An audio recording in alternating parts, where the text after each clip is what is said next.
अब चलिए सीधा आपको लिए चलते हैं पिंजरापोला गौशाला, जहां पर भागवत कथा का आयोजन किया जा रहा है।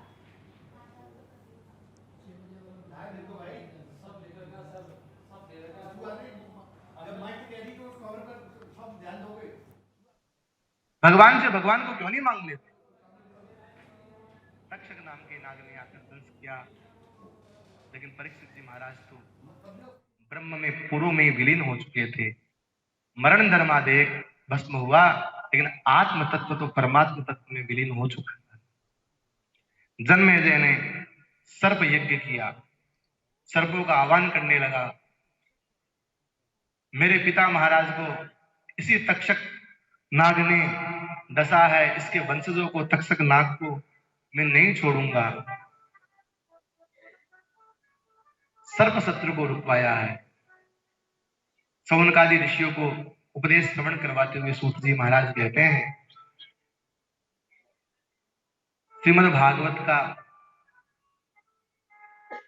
जो प्राण है, रास पंचाध्याय तो प्राण है ही, लेकिन प्राणों का भी जो प्राण है वो श्रीमद् भागवत का 18 सहस्त्र संख्या का जो श्लोक है वह प्राणों का ही प्राण है।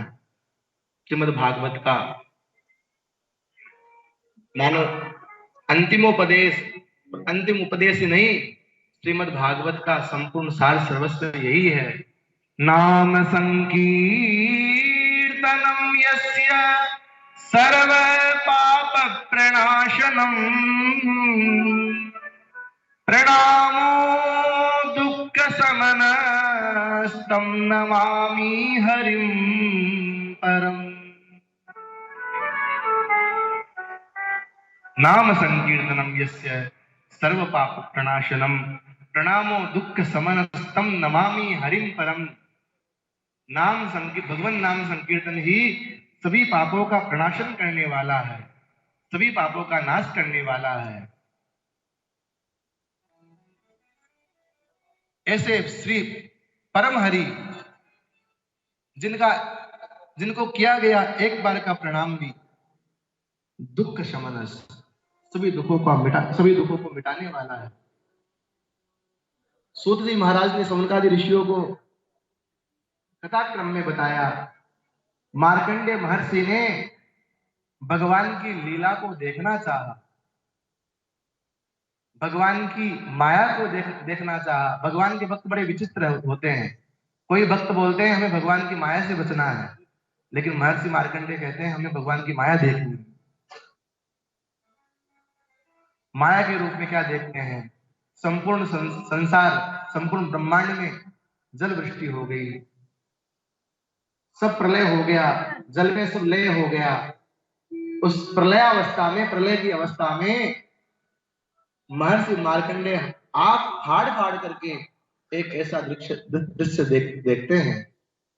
करारविंदे पदारविंदम मुखारविंदे विनिवेशयन्तम् वटस्य पत्रस्य पुटे शयानम्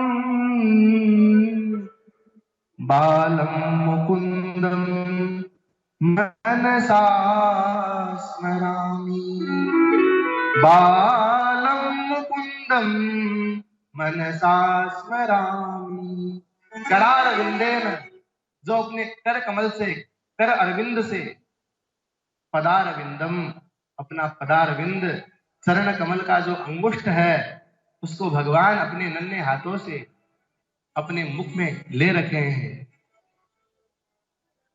मुखारविंदे विनिवेशयन्तम वटस्य पत्रस्य पुटे शयानम, वट के पत्र पर सोए हुए बाल मुकुंद बाल गोपाल भगवान, उनका हम मन से स्मरण करते हैं। मानो यहाँ भगवान ने चरणोदक की महिमा बताई, चरणामृत की महिमा बताई कि मैं स्वयं भी अपना चरणामृत पान करता हूं, अपने चरण का उदक में, जल में पान करता हूं। भगवान का चरणामृत, भगवान का चरणोदक साक्षात भगवत द्रव्य है। वो उस परम ब्रह्म का द्रवीभूत रूप है, पिघलता हुआ रूप है।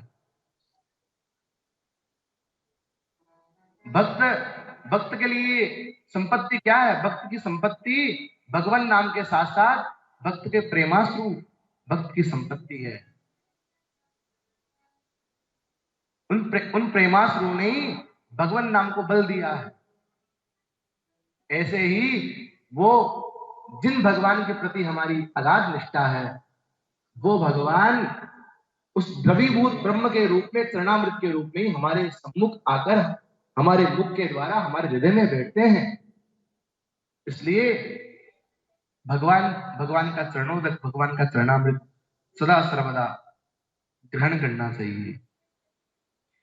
असारे संसारे विषय विसंगा कुलधियः क्षणार्धं क्षेमार्धं पिबत सुखदाता कुलसुधाम् किमर्थं व्यर्थं वो व्रजत कुपते कुत्सित कथे परीक्षित साक्षी अश्रवणगत मुक्त्युक्ति खतने।